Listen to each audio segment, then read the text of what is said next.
I am Joanie Spencer, Editor-in-Chief of Commercial Baking, and I am at IBIE 2025, and I'm catching up with my friends Lili Economakis and Bradley Cain. They are the co-chairs for ABA's NextGenBaker, and I have spent the last 2 years catching up with them at just about every ABA-related event, and they are getting ready to end their tenure, and we are going to do our final visit. Lili and Bradley, thank you so much for catching up with me today. Thank you, Joanie. We're happy to be here.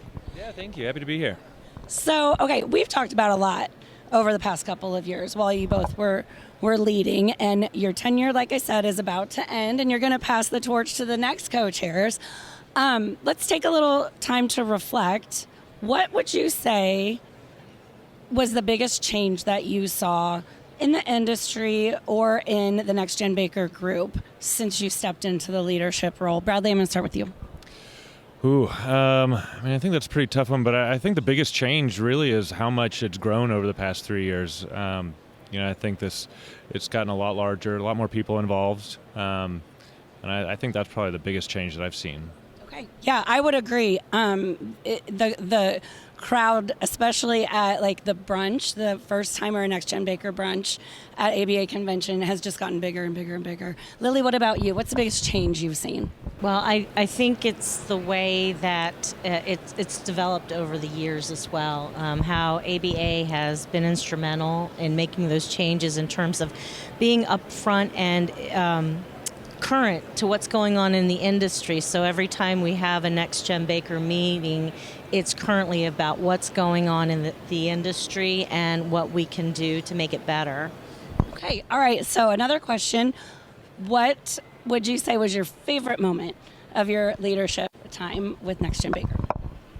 Oh man, we've had quite a few great moments at NextGen with our speakers and moderator panels, but I think one of the best ones we do is the brunch at the ABA conventions. I think those are well attended and they're fun, and it's good to network and have a mimosa with everybody in the morning. I will say that's probably one of my favorites, are the mimosas at the NextGenBaker brunch. What about you, Lili? Exactly. The ABA conventions is a huge opportunity for NextGenBaker. We have not only leaders and upcoming leaders that attend, but we have a wide variety of people in different positions, so it gets really good exposure at the conference. So very excited to see that it has sold out year over year for the last 3 years. Yes, and it has just evolved and grown so organically, and it just has always been this place where the emerging leaders in our industry can come together and really learn from one another. And I have to say, you both have just done an exceptional job with championing leadership development for the baking industry and specifically for ABA members. Thank you so much for all that you both have done, and thank you especially for letting me chase you down at every event.